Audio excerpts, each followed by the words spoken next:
Me, Generation Dan. Oh, hello, everyone. Welcome to Last Minute History, the podcast run by two people who got a C in history. I'm Atlas Novak. That's Cole Clayton. I don't know which way I'm pointing. I am Cole Clayton, and by the way, I had commended performance in history. Thank you very much. Really? What does commended performance mean? I think it just means you got like a 95 on the standardized test. Okay, that's pretty cool. 95 or above, but I don't know. I didn't learn anything. It just hit the right. A, C, B. If you don't know the answer, it's probably C. Yeah, or it's like, all right, I don't know. The point is that if you might notice from the background today with the bars of gold, today we're going to be talking about something that is very special to my heart and every other Californian who listens to this podcast, which is the California Gold Rush. Do you know anything about the California Gold Rush, Cole? I know that, like, honestly, that's what led to like the population of the Midwest. I know there's a lot of people who were like, "We're gonna go to California," and then they were like, oh, "No, not like we're gonna stop here in Nebraska or whatever." You know, like that's actually not something that I had researched or thought of. I thought it was like, I know a good chunk of it came from like beer brewing. Like you had a lot of people who from Europe who came to the US and were like, we want to brew beer, and then like the climate of the Midwest was good enough for that sort of thing. Because this is before refrigeration. I didn't know that. You have the cold enough winters where you can just keep your stuff. That does make sense because we have a heavy drinking culture in the Midwest. Yeah, definitely. But I do know that what little I do know about the California Gold Rush is that that's what moved a lot of people from the original 13 colonies to the middle America that we know. Right, like post Louisiana Purchase, right? Yeah, stuff like that. Well, was the Louisiana Purchase was, I guess it was around the same time. It was 1803, and it was because Napoleon was starting to lose in Europe, and he's like, I can't have these French territories and lose the war and then have to give that territory up to whoever beats me. So he sold it to Thomas Jefferson for like super cheap, just to get it off his ass. And I assume for money, right? Like just so you have money to. Well, yeah, and the Americans were allies to the French too at the time. So yeah, because the French helped us with the Revolutionary War, and then that's what led to the Revolution, which led to Napoleon. It all kind of fits together. But the California Gold Rush is something that every child in California school, public and private, I've been to both, has to learn about. And I think that's a thing with just wherever you're from in the US. It's whatever crazy event happened in your state, you're going to learn in history class. It's dumb. Like, why not? Why don't we just have a uniform? Okay, so well, I think it's cool because you're learning about specifically what went on around you. Like, more sense if they were teaching you like localized government, like maybe like what's going on in your state and how to participate. But the whole history of the entire country should be. I learned about the California Gold Rush in school in Texas, but you would have had it for about 10 minutes. We had a whole ass unit. I'm sure you know way too much more compared to me, but I know I was taught Texas history in like 3 different years. So I don't know shit about Texas history. By the way, foreshadowing for next week. There's not that. There's like a 20-year period of history in Texas. That's not that. Well, because you guys were the only state that was its own country for a little bit. It wasn't that long though. Yeah, it wasn't very long at all. It was very quickly. They were like, "This is expensive." So yeah, the California Gold Rush is something I had to learn about. One of my coworkers, a history teacher, she's from Chicago, and she was telling me that that when she was growing up in Chicago, they learned about Al Capone for like 2 weeks. So I think it's just wherever you're from, you get the like your state's version of what a cool thing to learn about. Of all right? the things. You got the gold rush, I got Texas, but Chicago, Illinois gets fucking Al Capone, man. Yeah, like gangsters and Al Capone. I'm very jealous. I You know did who grow you up in are. Chicago. She never brought that up. That's crazy. Damn. Yeah, or like another thing we had to learn about was like the missions, the California missions. I'm not really going to go into that. Maybe we can do an episode on that in the future. For sure. But California Gold Rush roughly occurred between 1848 and 1855. And that year might set off some alarm bells for you because you're a football fan, right? I am a football fan, but I don't. The San Francisco 49ers? Oh, I don't know. And I knew that was what that was too. And it still didn't click. Yeah. So the Gold Rush is said to have started when a shopkeeper named Sam Brandon was at the American River, like washing his face or something. He finds some gold and he freaks the fuck out and he runs into town going, "There's gold in the American River!" Yeah, so, why would you tell people? Exactly. What an idiot. Well, he is a shopkeeper. So part of the thing is that the Gold Rush had it so people were coming to California thinking they could make their fortune if they mined some gold. But really, the people who ended up making the most money and being the most well off in the end were people like shopkeepers who were like, "Hey, I have some pickaxes for sale." Right. Or just food, like food, booze, clothing, doctors. Yeah. Just people who sold stuff. So that makes sense. Yeah, so the Sun quote, "The sudden influx of gold into the money supply reinvigorated the American economy. The sudden population increase allowed California to go rapidly into statehood in the Compromise of 1850." That has to do with the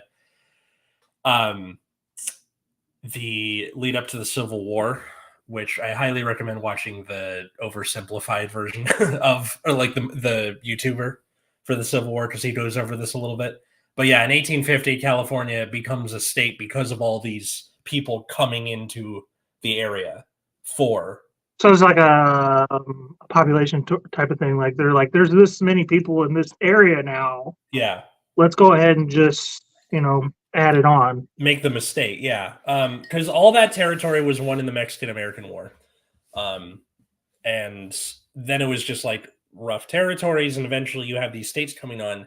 And that was lead up to the Civil War, because every time an area would get statehood, they would vote to be a free or a slave state. California, I didn't know they voted on that. Yeah, so as part of statehood, you're like, are you a free state or are you a slave state? So Missouri voted to become a slave state, and that's what led to the Missouri Compromise. The no states above this line at the top of Missouri can be a slave state, and all that stuff. And then California voted to become a free state, which is a little awkward because it's so big that it's just above Missouri anyway. So right. it just led to all this like kerfuffleness that ended up with the Civil War, but that's not what we're talking about today. Just something to note. Unfortunately, it had a severe effect on Native Californians such as the Tongva tribe, and accelerated the Native American population's genocide from disease, starvation, and something called the California Genocide, which I'll be quick about this, was a series of systematic killings of thousands of indigenous people by U.S. government agents and private citizens in the 19th century. So it was mostly due to the gold rush, right? You have all these people coming in and they're like, all these, people who were white people. Yeah, non-white people that are making it so I can't go farm gold. I'm going to kill them. Punchy, punchy, punchy. What does Zara mean by that? I mean, history is dark. I hate to break it to you, buddy, but history is always dark. It always has been, and hopefully we're getting better, but, you never know. Yeah. So how I learned it in school was there's the Sam Brandon story with finding the gold in the American River, and then it just kind of went on from there. Most of it was about like how gold mining worked and how like panning for gold worked, and less about what was happening to those people. We got a very whitewashed example of it. Now, granted, this was in 4th grade, so I'm sure the example. I'm sure like the whole history is whitewashed. Yeah. Like we probably, even if we got down to the nitty gritty, we probably still aren't getting the whole story. Yeah. So the first to arrive from outside of California were from Oregon, the Sandwich Islands, Hawaii. This is before Hawaii is a state. In Latin America in 1848. So you from all directions, right? Top, bottom, and like Pacific Ocean. It was whitewashed for me in both the 5th and 11th grade. Well, great. This will be fun. That's American schools, right? Yep, that'll do it. So these people in the early gold rush were called 49ers. Like that was just a name for a gold miner. Was a 49er. Just because of the year 1949, or yeah, showing up in 1849. We're really bad at naming things in this country.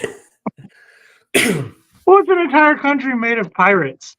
You know what I mean? For the most part, it's like a lot of like successful, rich, wealthy people were actually just pirates who came over here to get away from the British Army. You know what I mean? And they weren't particularly good at naming shit. Like they mentioned it in one of the Pirates of the Caribbean movies, or like Shipwreck's Cove.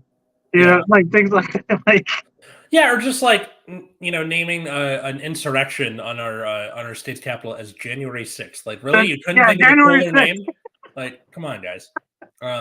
Yeah, now nothing good can happen on January 6th. You can't even have. If you have a baby born on January 6th, people are like, yeah, like that day's ruined forever. I mean, also 9/11, same thing. Yeah, right?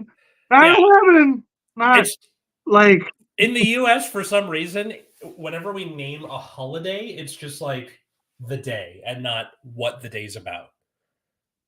I believe we learned about the gold rush in 5th grade. That or it was the Civil War and slavery. Probably the latter. It depends on where you went to school. It might have been like the same year. I learned about it all in the same year. So. Yeah, like I did. Mostly, this is just bits and pieces of Miss Greenbaum, and then some various like websites. Mostly for people who are like, how does he do it? I go to Wikipedia, I go down to the sources, and I looked at the sources.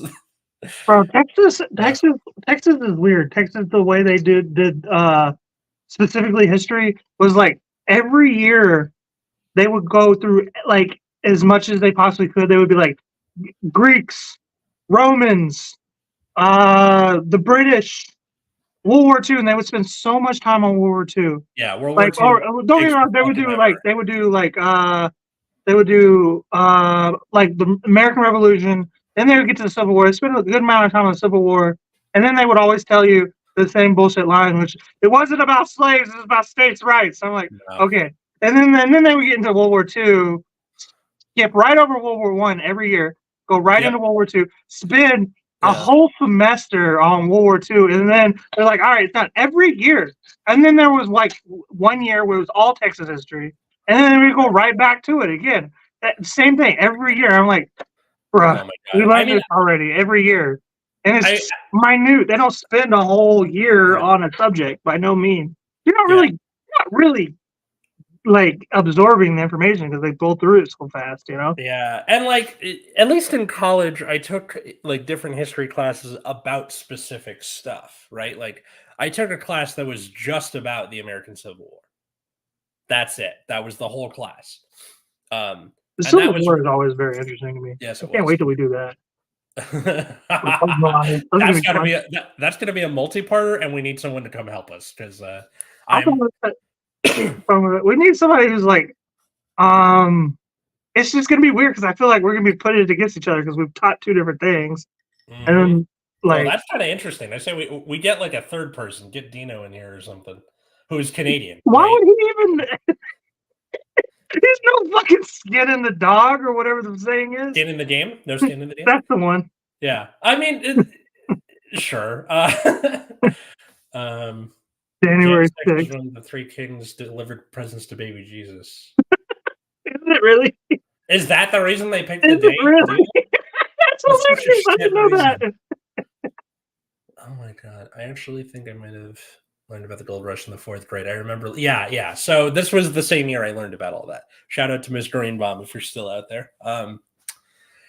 Oh lordy. So yeah, you had approximately like 300,000 people coming to California during the gold rush, and this is like the size of a large city now, but back then that's a lot of fucking people. Oh yeah, shitload. There's no Panama Canal at this point. Half of them are arriving by sea, half are coming overland on the California Trail and California Road. So one of the ways you can do that is to so it's the western half of the American continent from the Missouri River up to California. So you would go we didn't, this is before cars and freeways and stuff. So there's no Right. like Route 66 or whatever. It was dangerous, like Yeah. to go through all that. You had to Yeah. cross the Mississippi River, which I imagine was a pain in the ass. Yeah. So you have three trails from the Midwest coming together. So you have the Oregon Trail, California Trail, and Mormon Trail, because of course they get to South Pass, and then you either split off and go south to Salt Lake City, go north to the Oregon Trail where you get dysentery. Love Oregon Trail, and then in the middle is the California Trail, which cuts through like Nevada, and then you end in like NorCal for the most part. So where was it mostly localized? Was it Los Angeles for the most part, where people were going, or no? This is all Northern California. So San Francisco was the big city that people were coming in by sea for. That's where that name comes from. So it was a big like port town, and then as it grew in size, you had people coming in and then splitting off from there. So I remember when doing the field trips for this this unit in fourth grade, we went to Sacramento, and part of it was going to the American River and panning for gold and getting like a couple flakes left or whatever, because there's still gold in there. we have gold mines in West Texas too, so I believe it.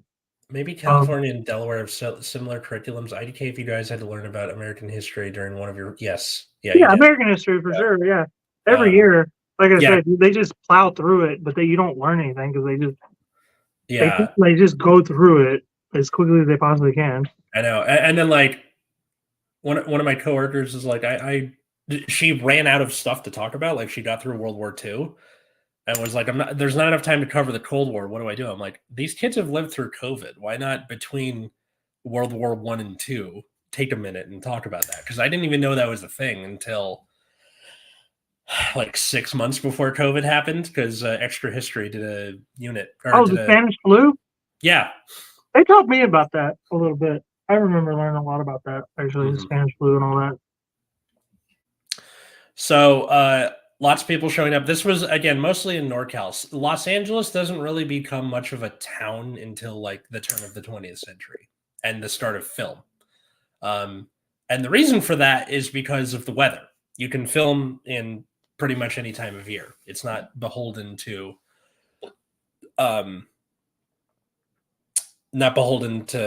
weather and like, the roads are snowed out or something. Everyone is able to get to the studio every day or wherever it is they happen to be filming. So San Francisco grew from a settlement of about 200 residents in 1846 to a boom town of about 36,000 by 1852. Dude, I'd be so pissed if I was one of the originals. I'd be like, fuck, man. Can't have shit. Like, why is there so much traffic? Yeah. That's exactly why, the 405 is so fucking like ridiculous where you live now. Mm-hmm. So roads, churches, schools, other towns were built throughout California. Because of, so it starts with San Francisco and like, moves out from there. That's exactly how the fuck that would happen. That would happen to me because I would move I'm the type of person that would move to the middle of the desert, close enough where there's water, but just like where there's not really anybody. There's a handful of people that I can get used to. I don't want to talk to every day, but I can see them. Hey, what's up? Oh, there are monsters over there. All right, cool. I won't go over there. Thank you for warning me. But then I moved in the middle of the desert, and then all these other people discover gold or whatever and show the fuck up. And I'm like, how the fuck y'all follow me all the way in the middle of fucking nowhere? Like, yeah, there had to have been one just like, pissed off guy, just introvert. A guy, yeah, like a curmudgeon who's just like, I don't want to talk to any. Why is everybody here? Okay. Anyway, 1849 state constitution was written. So again, 49ers, right? That makes sense. So San Francisco is like the OG big city of California. Everyone usually ties it to Los Angeles, but San Francisco is the OG. And I'm sorry to that girl who I went to college with, who we were constantly arguing about NorCal versus SoCal. You win, I guess.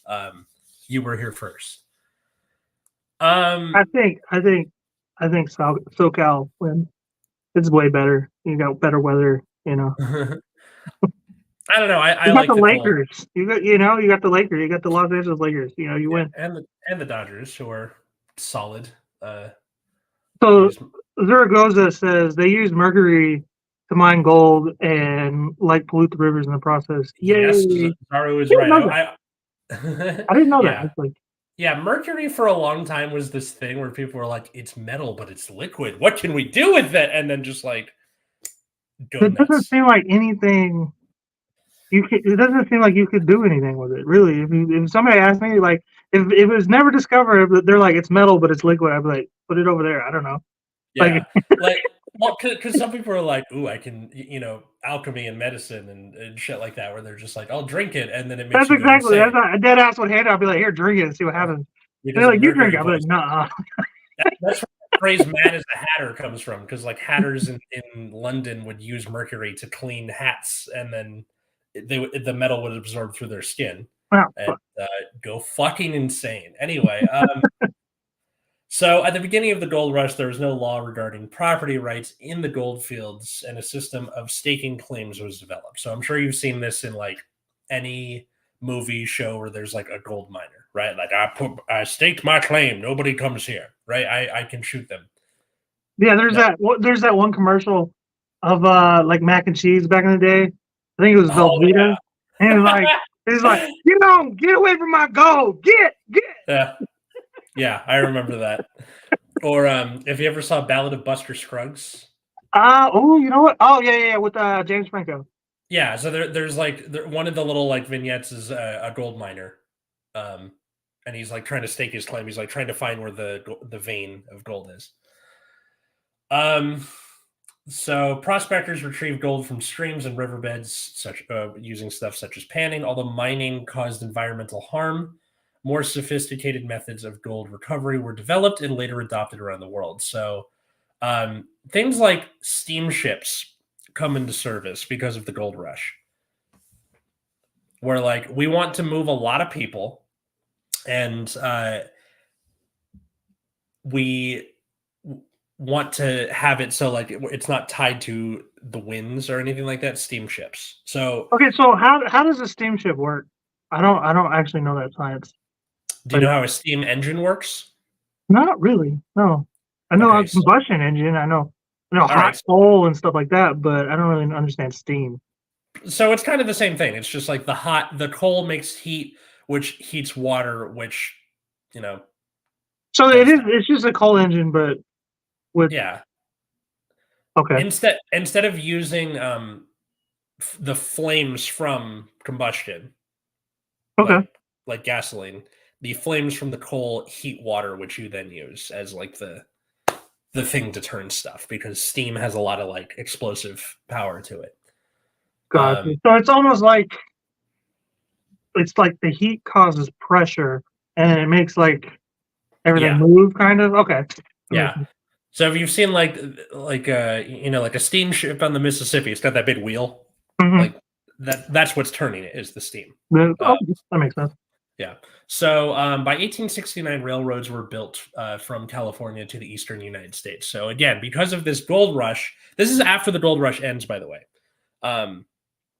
You have these railroads built just because San Francisco by this point has become such a big cultural center, right? There's so many people who came here to mine gold, and there's such a big population here. They're like, okay, well, all right, I guess we'll build trains out there. And that's how California becomes this such a large unit in American culture. And public transportation like hub too, right? Still Yeah. kind of is. Yeah, with the exception of New York, but maybe So Chicago. like, so you have that, and then like that combined with the movie industry starting in the early 20th century, California becomes like The hotspot. Yeah. the boy, the goat. Yeah. Um.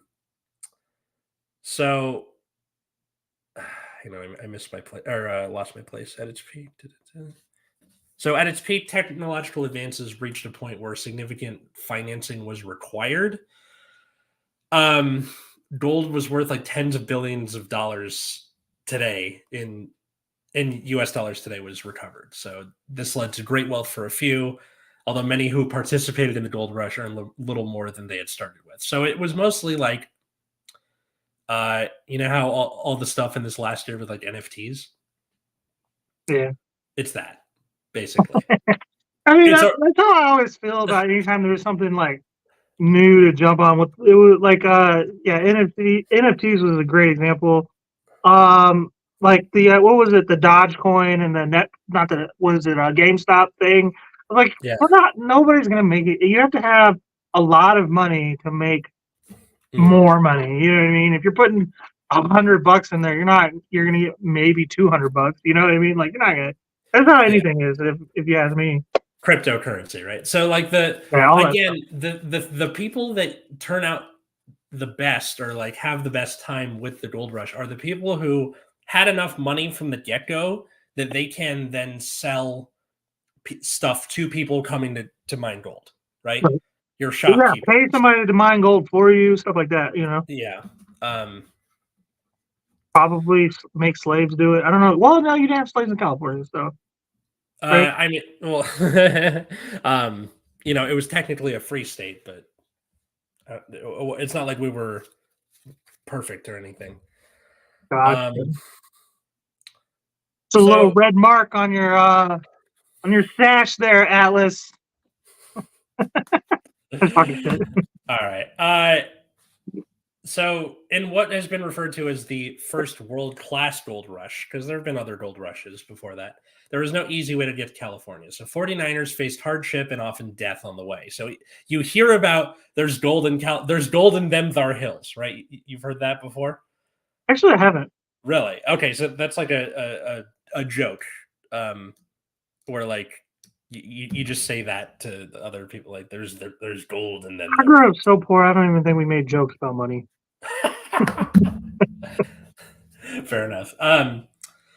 So at first, Argonauts, as they were known, traveled by sea. So from the East Coast, a sailing voyage from around the tip of South America would take around 4 to 5 months. So that would take that's about 18,000 nautical miles, and the alternative was to sail to Panama, the Isthmus, where the Panama Canal is eventually built, and then take canoes and mules for a week through the jungle, and then on the Pacific side, grab a ship that's headed to San Francisco. Jesus. Right? Yeah. Okay. Fuck. That's such a long period of time of your Yeah. life. You know. It was just like a thing, I think, in the 19th century to be like, I'm going to go do this job or I'm going to go do this. And then you're like, bye, everyone. I'll see you in 4 to 5 years or more. Right. Right. But and then that's also the time period in which your whole the village you came from catches a disease and you come back home and your family's all gone. You're like, you know what I mean? Yeah. Like you have telegraphs at this point, but it's not great. Like they don't have the infrastructure for it. Was the Pony Express thing yet? The USPS? I think Pony Express is around this time, and it's only for a few years before the USPS becomes a thing. Right. So there was a route across Mexico starting at Veracruz.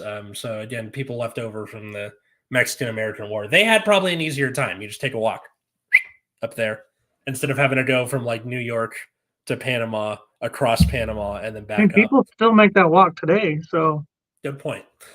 like, So the companies that provided the transportation to the gold rush also made a lot of money, right? So this included the U.S. Mail Steamship Company. So Interesting. USPS being like, "Hey, we got mail. We got room for people too. If you want to pay, we'll just be okay. Cool." A coyote service. Gotcha. Yeah. The federally subsidized Pacific Mail Steamship Company, so that was owned by the government, and the Accessory Transit Company. And many gold seekers just took the overland route. So, like I was mentioning before, with the 3 routes that split into Salt Lake City, Oregon, and California. Isn't it crazy that, like, at any given time in this country, up to about maybe 60 years ago, it was always just had influxes of immigration, and now all of a sudden it's been a problem. Like, I get that we have a large immigration, like a large amount of immigration right now, but like I don't understand. I've never understood why that was. Oh, they're stealing our jobs. There aren't any jobs. There's no jobs. Like I don't. You're not stealing my job. Like you know what I mean? Like it mostly just comes down to like rich people being, rich people as a pile of cookies. Working. Like that's the crazy part. They're up at the top doing like putting money into stocks, like we said a second ago, in crypto. And then they're the ones they're taking all our jobs. No, you're the one that wants to pay them. You're the ones that pay. You're the ones that underpay them, so that you don't have to pay us. You know what I mean? So I don't know why y'all are bitching. Nobody else, like you and me, are bitching about it. You know? So yeah. So people were very prone to disease on the way there, right? Dysentery, typhoid fever, cholera.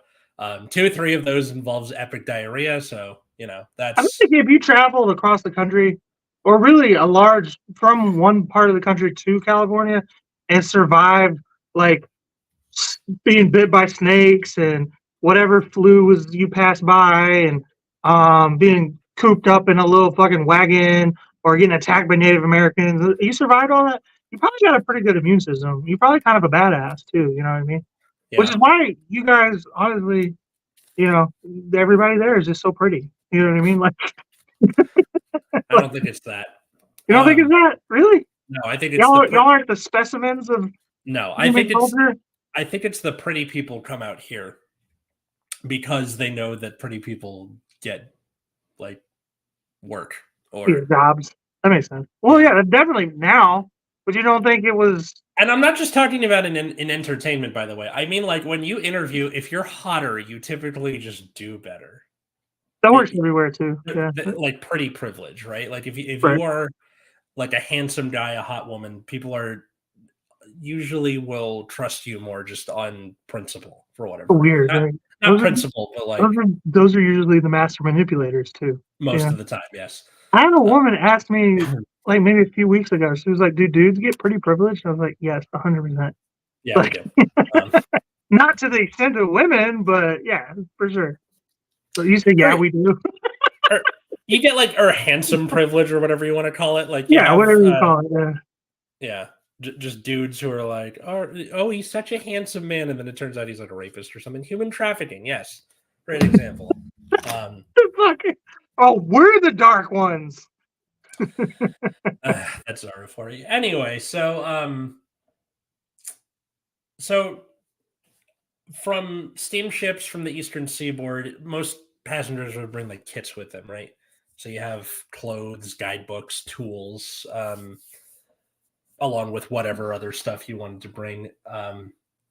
Argonauts, in particular, were required to bring personal barrels of beef, biscuits, butter, pork, rice, and salt. And the reason for that was just to like one that you could keep that for months at a time. Salted meat, things like that. Right. But also it's like enough nutrition to not die. Now, were they in ice boxes yet by this time? Not really. No. You didn't really have refrigeration like in people's homes. I think you had industrial freezers maybe, but it didn't really become a thing until like the 40s or 50s. Like the concept of the milkman was a thing up through the 50s even. There's my ex's house has a milk door or whatever. When I lived with her, I was like, what the fuck is this thing? She's like, it's the milk door. I was like, y'all had milk people? Like, I was like, so the wives are just getting banged left and right by strangers. It's the like you can screw in the milkman, right? Right, yeah. It's like I see his house as a back door too. Most of the time, while people on the ships, they would smoke, fish. Right, you're on the back of a boat, just throw a rod over the side, talk to each other. The biggest thing they would do is gamble. Which was ironic because the segregation between wealth gaps was prominent throughout the ships. So the rich people were kept up here, poor people were down here. Everybody was gambling. Like the Titanic. Kind of, yeah. That's a great example, actually. So everything was segregated, rich versus poor. It sounds about right. Nothing's changed. Yep, nothing's changed. So there were different levels that you could pay for same fucking thing with an airplane, right? First class, business, coach.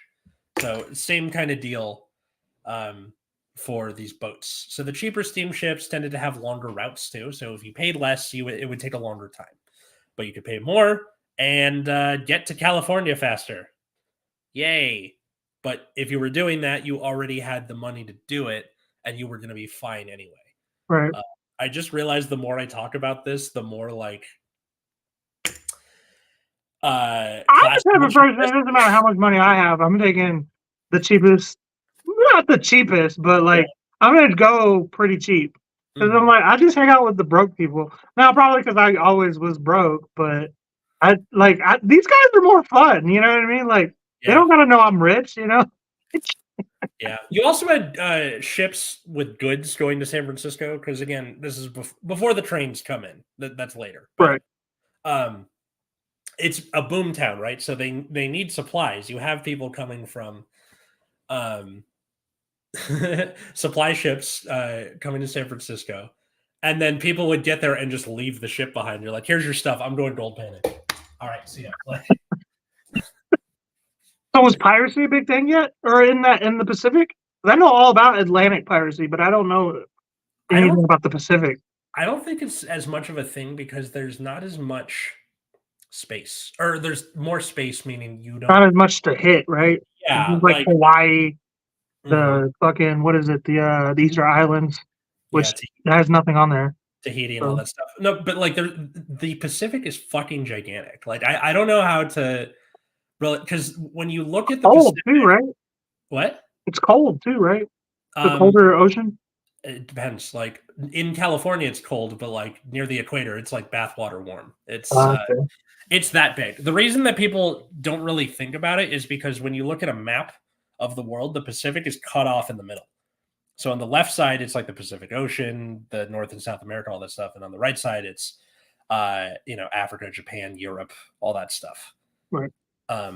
So it's cut in half. So we don't really have a current like a visual of how big the Pacific Ocean is. So I think you just don't have as much piracy then, because you're like, when am I going to run into someone that I can take their shit? No one. Okay, all right, that sucks. I'm going to the Atlantic. Makes sense. Yeah. So So after they got there and they were like, fuck this, here's your stuff, I'm done. They would convert the ships into like warehouses, stores, taverns, hotels. One was turned into a jail. A boat? Well, they would take the materials apart and reuse the material, right? Oh, okay, okay. You still have some things like you can have you been to LA before? No, I haven't. Okay, so there's a neighborhood in LA called Marina del Rey or Playa del Rey. And it's next to the water, and there's like just this area where just boats fucking everywhere. So you have a lot of like bars that are on a boat and stuff like that. Yeah, I mean that's pretty common up here too on the lake. And then in the Gulf of Mexico, they have a whole ass casino because casinos are illegal in Texas. So they have it offshore. It's on a boat. It's a big ass. I say a boat, but it's a big ass fucking ship, you know? Yeah. Is it one of those things where it's like we're just outside the Yeah. It's like it doesn't count as on in the state or whatever. Yeah. So as the city expanded and new places were needed on which to build, many of the ships were destroyed and used for stuff, right? Material or landfill. Well, you gotta give it to them for recycling, man. Yeah. So I'll stop talking about like the getting there. So when the gold rush began, the California gold fields were particularly lawless, like I was saying with the staking your claim. When it was discovered at Sutter's Mill, California was technically part of Mexico, so still at that time under a military occupation as part of the Mexican-American War. So with the signing of the end of the war in 1848, California became possession of the United States, but it was just a territory. And when was that? The Mexican-American War ended on February 2nd, 1848. That was right around the same time that Texas had got it declared its independence from Mexico. Weirdly enough, that was 1846. Okay, so yeah, during the war, all that's going on at the same time. I didn't even know that was when I didn't know America was fighting Mexico at the time too. Yeah, so that makes sense. All right, so because the gold in California gravel beds and the rivers were so richly concentrated, like there was so much fucking gold.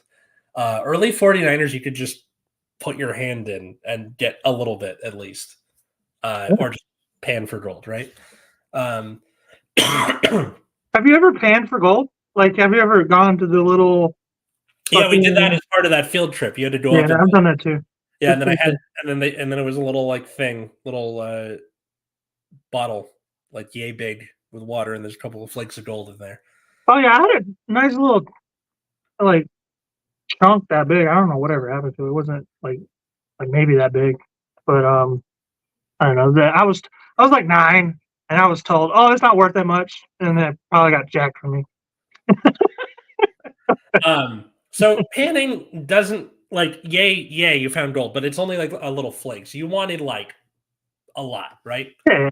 So you had it can't really take place on a large scale. You have miners graduated to placer mining using cradles to process larger volumes of gravel. So like digging into these veins that you're finding around the river. Miners would also engage in, quote, coyoteing, a method that involved digging a shaft 6 to 13 meters, 20 to 40-ish feet deep. That's crazy because when we talk about Texas history in the next episode, we're going to mention a term called coyoteing as well, but it's a different thing. Ah, interesting. Okay. So tunnels were then dug in all directions to reach the richest veins of pay dirt. And I'm sure you've heard that term before, right? Yeah. So that's where this comes from. Pay dirt. Or digging in the dirt. I found some gold. Pay dirt. Pay dirt. Yeah. So by 1853, hydraulic mining was used on ancient gold-bearing gravel beds, on hillsides and bluffs in gold fields. In a modern style of hydraulic mining, first developed in California and later used around the world, a high-pressure hose directed a powerful stream or jet of water at gold-bearing gravel beds. Does that sound familiar to nowadays? No. Have you ever heard of fracking before? Yeah, I've heard of fracking, but I don't know. Fracking is using water to break up the rock. Is it? Okay, so isn't it illegal now or something like that? They're trying to, like, it's becoming legal in less and less places because it's awful for the environment. Oh, is it? Okay. It's one of those things where, like, oh, it's less bad on the surface, but because it does things like cause earthquakes because it breaks up the bedrock that eventually rubs against each other, and then there's the earthquake. Yeah, I just remember during the Obama administration, I was like a kid, so I just remember them being like, fracking this, fracking that in the news. And I was just like, well, I don't know. Whatever. So this is like not an OG version of fracking, but like the progenitor to it. So this is like them using the same sort of deal. They're using water. The manual version of it, pretty much. Yeah. So a byproduct of these extraction methods used was that large amounts of gravel, silt, heavy metals, and other pollutants went into streams and rivers. So the gold rush was awful for the environment. So court rulings in the 1882 and 1884 Sawyer Act and 1893 federal legislation limited hydraulic mining in California. So that was that, but fracking didn't get banned until like what? Recently. Yeah. 200 years later. Okay, well that does bring up a question that I'm kind of interested in is like, so like when you had all these like new people in California all of a sudden, were earthquakes as big of a deal yet there, or is that kind of more of a recent development? Because like imagine moving there in flux, like all these people, and then the ground just starts moving. You're like, this is the devil. Yeah. Yeah. I mean? Like witches. Yeah, it was probably scary for them. I know that like we're near a big fault line just in California. That's not part of the gold rush. That's just like right. That's just where you are. Where we are. So you just get earthquakes a lot. I think for the people who came from other parts of the country it was nuts. But look at me. My parents are from Florida, and one was an Army brat, so I don't know if from anywhere counts. But to them, earthquakes were scary when they first got here, and then to me, who grew up here my whole life, earthquakes are like, okay, so right. That's because that's how I am with like a pretty decent sized hurricane. It's like when a hurricane, I'm just like, whatever, dude. Like, yeah. So I'd be gonna be out, whatever. Like, I've never been somewhere while a hurricane was going on. Yeah, they're fucked up. If I'm honest, you go back and like when it's happening to you, if you're used to it, you're like, whatever. But then you go back and like watch the footage of like what happened with Hurricane Katrina. You're like, fuck, that did happen. Yeah. You know, like, I know that for my dad, when he was a kid, he was like, after a hurricane, the wind would still be really strong. So me and your Uncle Steve and your Uncle Bill would go into the street, and we'd get in a wagon, and you'd put up a kite, and then the kite would get like blown by the wind, and then you get pulled down the street.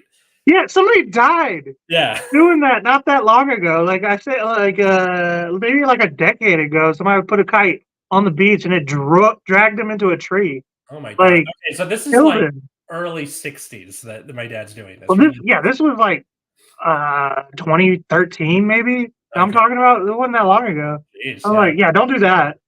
Especially in Florida. Florida gets fucked up weather. So after the gold rush had ended, gold recovery operations continued. So there's still mining. People are still mining for gold, but the like, everybody come to San Francisco and come make your fortune, like that had pretty much fallen off after a few years, right? So the hype had mostly gone down, but it's not like people stopped mining for gold. The final stage to recover loose gold was to prospect for gold that had slowly washed down into the flat river bottoms and sandbars of California's Central Valley. Oh. So, you know, like where, not Silicon Valley, but near there, sort of. Oh. And other gold-bearing areas of California, such as Scott Valley or Siskiyou County, which I don't know where that is. So by the 1890s, dredging technology, also invented in California, had become economical, and it was estimated that more than 20 million troy ounces. Right? What are troy ounces? Oh, yeah, got me. Troy ounce. A troy ounce is a unit of measurements to weigh precious metals. It is equivalent to 31 point blah, blah, blah, blah, blah grams. Okay, that's stupid. Just an amount of gold. I lost my place. Okay, so both the gold rush and the decades that followed, gold seekers also engaged in hard rock mining, extracting the gold directly from the rock that contained it. So this is what you think of with the guy with the pickaxe, right? Right. Where he's just plink, plink, plink until he gets the gold. Usually by digging and blasting. So dynamite had been invented by this point. That would be what I would do. I'd be like, okay. Yeah, blow off a couple of your fingers, stuff like that, to follow and remove veins of the gold-bearing quartz. Most of the gold-bearing rocks were brought to the surface. The rocks were crushed and the gold separated, either using separation in water, using the density difference from the quartz sand, human trafficking, boom, or by washing the sand over copper plates coated with mercury. So there's where the mercury comes in, which with gold forms an amalgam. So like the gold would stick to the mercury, right? You could take it off when you were done. Loss of mercury in the amalgamation process was a source of environmental contamination. So there's another thing where the mercury is bleeding off into just the environment. Eventually, hard rock mining became the single source of gold produced in gold country. The total production of gold in California from then until now is estimated at 118 million troy ounces. Wait, so like people are still using mercury? No, into the 1800s. Oh, in the 1800s they are, but like that's crazy because like even like the Chinese 2,000 years ago discovered that it was like poisonous, and they used it to wall off like one of their fucking kings to keep people out of it, like one of their dead kings, so that people wouldn't like go in there. So like there were early civilizations that realized that mercury was really bad for you. Like, so I feel like these people are just like they knew what the fuck they were doing all the way into the 1800s. Yeah, or just like they were like, I want gold. I don't give a shit if I have to handle mercury. You know. Okay, so 118 million troy ounces is 7,375,000 pounds. Jesus. Or if it's too much to carry. For the grams out there, let's see. It's about like 3 billion grams. Okay, but what is a bar? That's what I understand. What is a gold bar? It's gold bar. Like how much in weight? Well, 400 troy ounces. Okay. I'm still not real clear on that. Yeah, so that's usually kept in Fort. Like those gold bars are in Fort Knox. Mined by the government that are kept in Fort Knox. Do you know what Fort Knox is named after? No, I do not actually. So it was named after Henry Knox, which was a guy who, you know, one of the founding fathers. He didn't do all that much in government, but what he did in like the early parts of the war, of the American Revolution. So there was a fort called Fort Ticonderoga north of Boston that had like hella guns, hella ammunition, and Benedict Arnold, before he did the bad shit when he was still on the American side, he went up there by himself, met up with Henry Allen and the Green Mountain Boys, which were like a militia. They took the fort by themselves in the middle of the night, and then Henry Knox was like, "Hey, I have oxen. Why don't you drag all of those guns and ammunition down to Boston, and then we can surround the city," because the British had control of the city. So it was like a big, like, oh, good for him. So that's why the National Bank is named after him, is because he helped for like a huge victory in the early part of the American Revolutionary War. I didn't know that. I never even heard of Henry Knox, if I'm honest. Yeah, that's where Fort Knox comes from. Also, he was hella rich. I imagine he probably would have been a fan of that. So some effects of the gold rush before we get out of here. So it propelled California from a sleepy, little-known backwater to a center of global imagination and the destination of hundreds of thousands of people. I'm sure that's been understood by now. The new immigrants often showed remarkable inventiveness and civic-mindedness. For example, in the midst of the gold rush, towns and cities were chartered, a state constitutional convention was convened, a state constitution written, elections held, and representatives sent to Washington, D.C. to negotiate the admission of California as a state. So this is all before it becomes a state. All these people that have come here are like, hey, we want to be a state. We should figure that shit out. And what year did you guys become a state? We became a state in 1850. So 1850. Gotcha. Yeah, so this is all within 2 years. Shit. Mm-hmm. Well, I mean, y'all probably had some of the wealthiest people in the world, or in the country, probably the world, moved there real recently. So yeah, I'm sure those people alone were involved in, like, we got to make this a state or whatever. There's probably, I don't know, whatever benefit there was at the time. Yeah. Being a state. Large-scale agriculture, which is also known as California's second gold rush, stupid name, began during this time. Roads, schools, churches, civic organizations quickly came into existence. The vast majority of immigrations were Americans. Pressure grew for better communications and political connections to the rest of the U.S., leading to statehood for California on September 9th, 1850, in the Compromise of 1850 as the 31st state. So, as I mentioned at the beginning. I mentioned this stuff about the Native Americans. They were genocided because people wanted gold. I'm just going to keep that. I mean, that's why, that is exactly what happened that's always been the plight of the Native American from as soon as white people came here. It was like, hey, we want gold. We know there's gold over here. Give us the gold. And then they just started fucking killing them. That's always been a thing with the Native Americans, Yeah. So I bet you're wondering if this had an effect worldwide because you mentioned that it might have had something to do with the Civil War, the kickoff of the Civil War and stuff like that. Yeah. So it stimulated economies around the world. So farmers in Chile, Australia, Hawaii, which was known as the Sandwich Islands at the time, found a huge new market for their food. So British manufactured goods were in high demand. Clothing and even prefabricated houses arrived from China. So because all of these people are coming here and we're like, we need shit, I want to mine for gold. You have all these people coming from other countries around the world because of this big influx of population. The return of large amounts of California gold to pay for these goods raised prices and stimulated investment and creation of jobs around the world. So, it's the more you know. Yeah. So it's inflation, but not really the bad connotation of inflation, where when you think of inflation, you think of stuff like after World War I for Germany, like the hyperinflation or the price gouging going on right now in the US.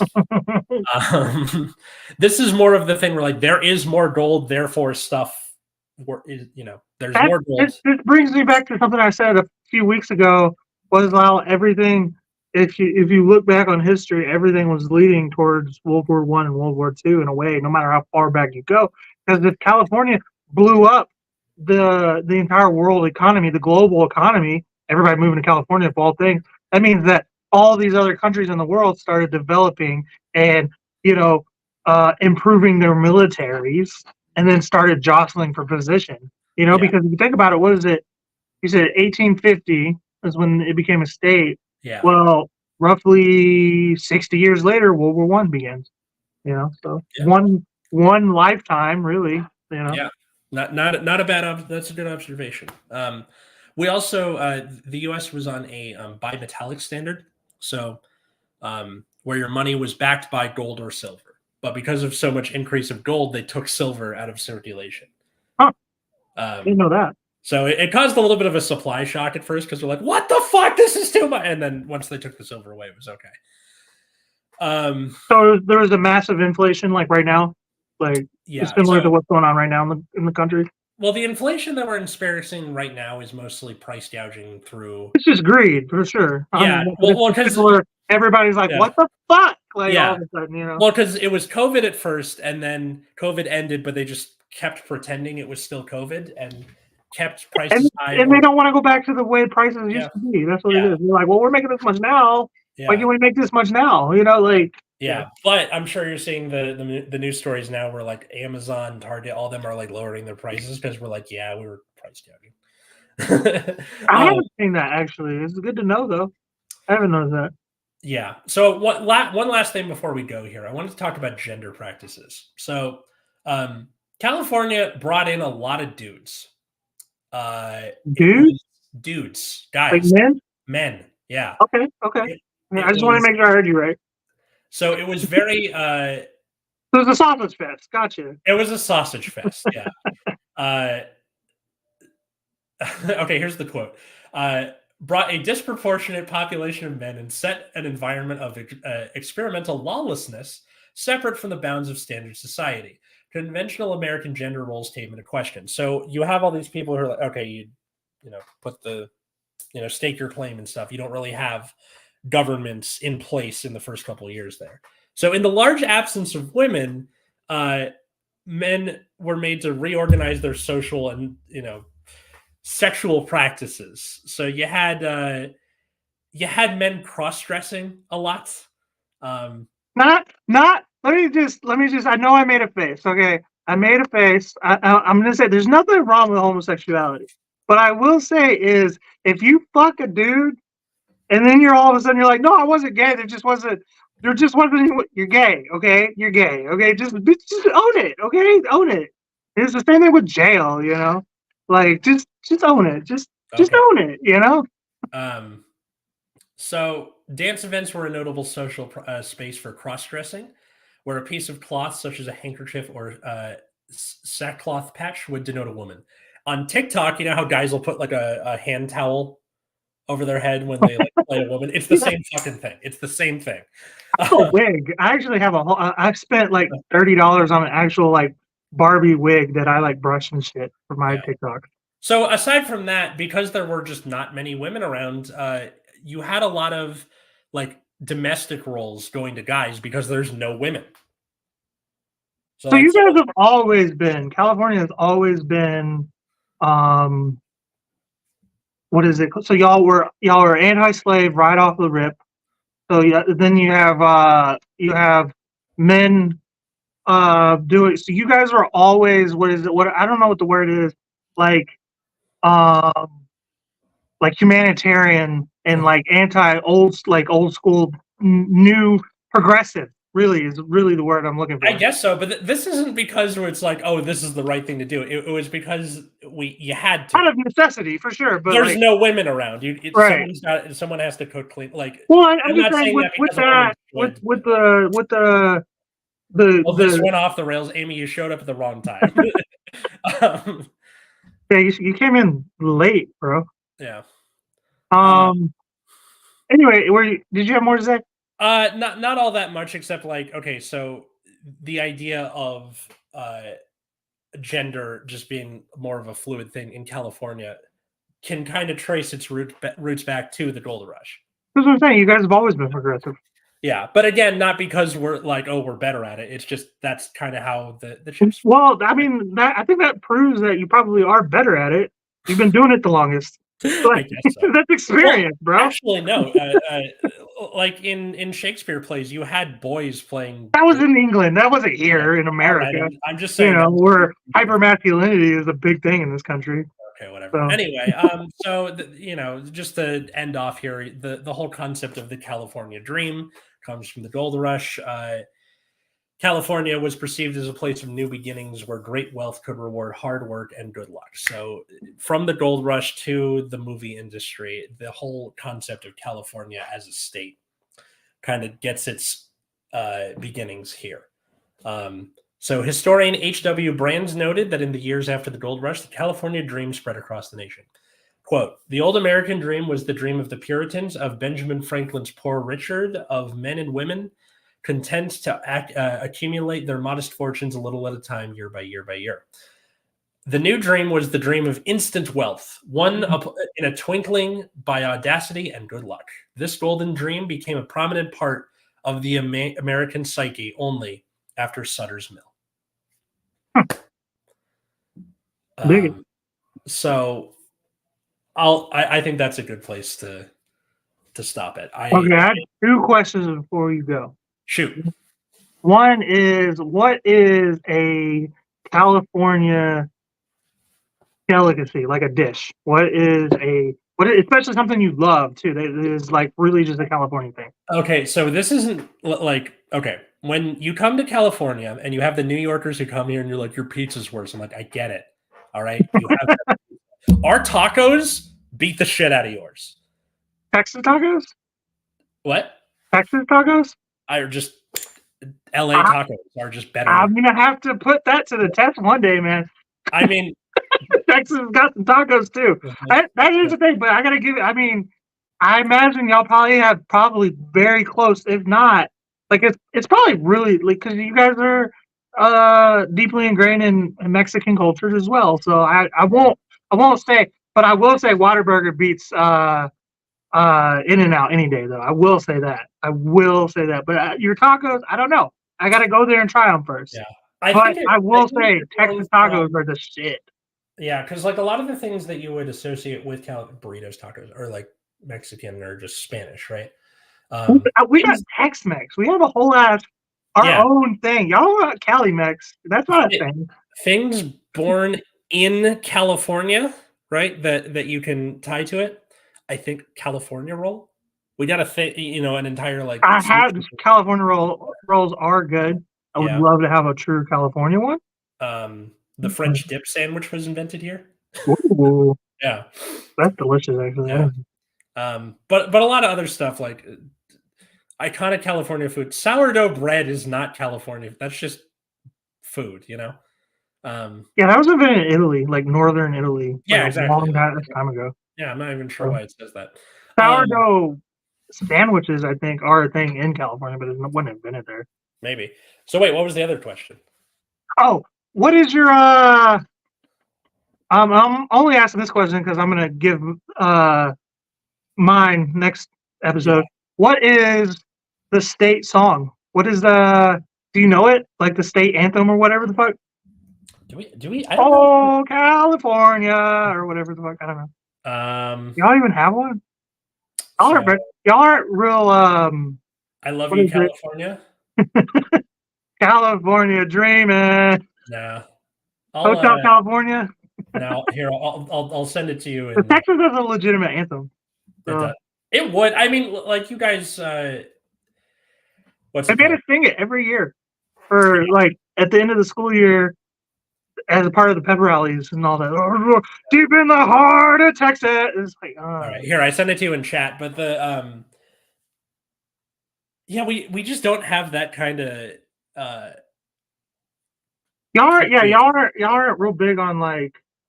I think because patriotism and all that. Yeah, it's not really a word, but nationalism. For Californians, it's mostly people who came here, and not about I'm from California. It's always been that way too, right? Like we just talked about. Yeah, like calling yourself an Angelino, which I fucking hate that word, but calling yourself that, like people will be here for like 5 years and then call them that. I'm like, no. It's always frustrating as a comedian talking to other people. And they're like, so where are you from? I'm like, here. They're like, no, where are you from? I'm like, where are you really from? Here. I'm from LA, So I got time mixed up. Sorry, guys. Atlas, when are you going to cover some Louisiana history? I'm not opposed to it. History in Louisiana.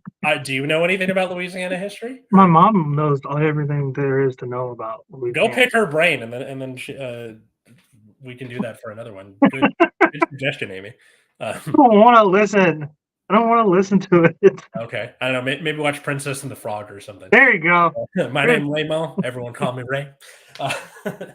So, yeah. Louisiana eventually. We got to cover the Louisiana Purchase and all that. Yeah. Some point. Yeah. So, yeah, thanks everybody for listening on the California Gold Rush and why we're such a punchable state. I had dudes dressing up like women back then, That's what you do. Anyway, you can follow me at Atlas Novak over here in all the places. My YouTube channel is The Epileptic Comic. It's mostly just sketches and stuff.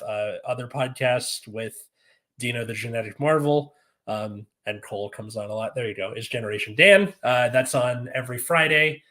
And if you're listening to this, you're on Generation Dan's RSS feed, so you already know what's up. How about you, good sir? Yeah, you can check me out on this show every other Monday, and you can catch me tomorrow and every Tuesday doing Hammer to Cheese. Hell yeah! And that's such a great logo. I know, right? You got to give Dino his props. I forgot. I messed up and forgot Sketched Out. But yeah, you can catch this Wednesday and every other Wednesday with me and our buddy Kyle Petrila. I always say his name wrong. I know it, and I can say it wrong every time. But we do Sketched Out, where we interview a guest, talk about their sketches. Atlas, we should have you on at some point because you got some good sketches. Whenever you got the time. I know summertime's up and whatnot here pretty soon. Yes. This week and next week are pretty bad for me, but in the week. Yeah, no rush. We got the next couple of weeks figured out anyway. So, every other Saturday you can catch me and my son do Every Other Weekend Meals. And every Saturday, me and my sister on The Greatest Goddamn Show on air.